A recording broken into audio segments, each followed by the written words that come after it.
যদি আজ রাতেই কেউ ভুল করে চাপ দেয় পারমাণবিক অস্ত্রের বোতামে, তাহলে কি হবে? এক মুহূর্তেই ধ্বংস হয়ে যেতে পারে কোটি মানুষের জীবন, আর থামার কোনো উপায় থাকবে না। এই ভয়াবহ প্রশ্ন ঘিরেই আবর্তিত হচ্ছে ভারত পাকিস্তানের পারমাণবিক নীতির জটিল ও বিপজ্জনক খেলা। বিপজ্জনক গোয়েন্দা তথ্যের ভিত্তিতে মার্কিন যুক্তরাষ্ট্রের মধ্যস্থতায় নাটকীয় মোড় নেয় ভারত পাকিস্তান যুদ্ধ। দুই দেশই সম্মত হয় যুদ্ধবিরতিতে। পাল্টাপাল্টি বিভিন্ন অভিযোগ থাকলেও জনমনে প্রশ্ন, কি এমন গোয়েন্দা তথ্য ছিল যার ভিত্তিতে রণে ভঙ্গ দিল দুই দেশ? বিশেষ করে ভারত। পাকিস্তান কি তবে পারমাণবিক হামলার কথা ভাবছিল, নাকি এর পেছনে ছিল আরও কোনো অজানা কারণ? পাকিস্তান কি চাইলেই ভারতে পারমাণবিক হামলা করতে পারে? আর পারমাণবিক অস্ত্র ব্যবহারে ভারতের কি কোনো সুসংহত নীতি রয়েছে? দক্ষিণ এশিয়ার দুই পারমাণবিক শক্তিধর প্রতিবেশী ভারত ও পাকিস্তানের মধ্যে পারমাণবিক নীতি এখন শুধু কাগজে কলমের বিষয় নয়, বরং এটি অস্তিত্বের প্রশ্ন হয়ে দাঁড়িয়েছে। 1998 সালে যখন উভয় দেশ পরমাণু পরীক্ষা চালিয়ে আনুষ্ঠানিকভাবে পরমাণু শক্তিধর দেশের তালিকায় নাম লেখায়, তখন থেকেই এই অঞ্চলের নিরাপত্তা পরিস্থিতি জটিল ও অস্থির হয়ে ওঠে। ভারতের ন্যূনতম বিশ্বাসযোগ্য প্রতিরোধ নীতির বিপরীতে পাকিস্তানের কৌশলগত অস্পষ্টতা এই অঞ্চলকে ফেলে দিয়েছে এক অনন্য নিরাপত্তা দ্বিধায়। এখানে কোনো পক্ষই নিশ্চিতভাবে জানে না প্রতিপক্ষের রেড লাইন ঠিক কোথায় আঁকা। ভারতের পারমাণবিক নীতির মূল ভিত্তি হল নো ফার্স্ট ইউজ, অর্থাৎ প্রথমে ব্যবহার নয়। এই নীতি আনুষ্ঠানিকভাবে ঘোষণা করা হয় 2003 সালে। নীতিটি অনুযায়ী ভারত কখনোই প্রথমে পারমাণবিক অস্ত্র ব্যবহার করবে না। তবে কেউ যদি ভারত বা তার সশস্ত্র বাহিনীর বিরুদ্ধে পারমাণবিক হামলা চালায়, তাহলে ভারত পাল্টা আঘাতে ব্যাপক ধ্বংস চালাবে।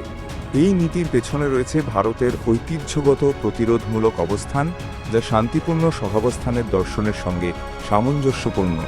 তবে সাম্প্রতিক বছরগুলোতে কিছু ভারতীয় নীতি নির্ধারকের মন্তব্যে দেখা গেছে এই নীতির কঠোরতা কিছুটা নরম হয়েছে।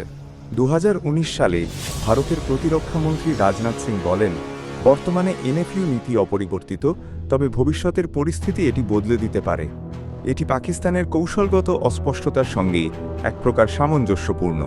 অন্যদিকে পাকিস্তান কখনোই তার পরমাণু নীতি আনুষ্ঠানিকভাবে বিস্তারিতভাবে প্রকাশ করেনি, বরং তারা ইচ্ছাকৃতভাবে এই নীতিকে অস্পষ্ট রেখেছে। এই কৌশল ভারতের সামরিক শ্রেষ্ঠত্বের বিরুদ্ধে একটি মনস্তাত্ত্বিক প্রতিরোধ ব্যবস্থা হিসেবে কাজ করে।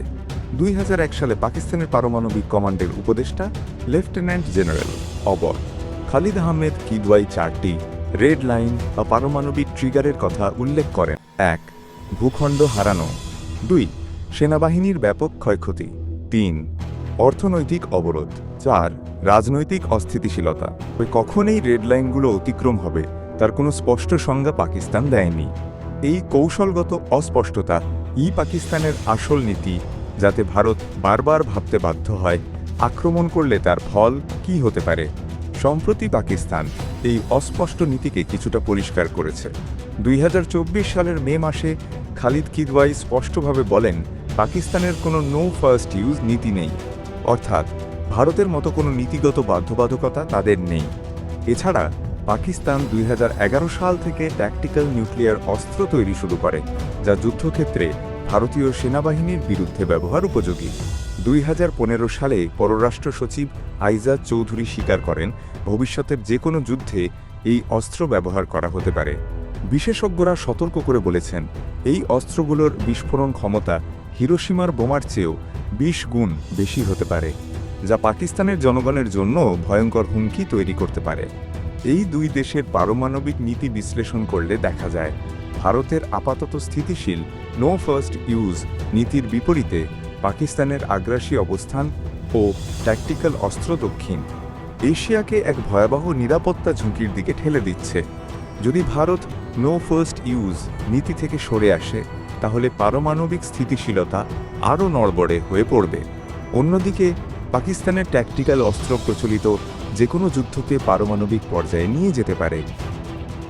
এই জটিল খেলায় কোন পক্ষ কতদূর যেতে প্রস্তুত, সেটাই এখন বড় প্রশ্ন। ভারতের প্রতিরোধমূলক নীতিই কি পাকিস্তানের আগ্রাসী অবস্থানের সামনে টিকে থাকতে পারবে, নাকি কোনো এক উত্তপ্ত রাতে ভুলবশত কেউ চাপ দেবে সেই বোতামে? উত্তর কেউ জানে না, কিন্তু এটুকু নিশ্চিত, একবার যদি এই অস্ত্র ব্যবহৃত হয় তাহলে থামার আর কোনো রাস্তা থাকবে না।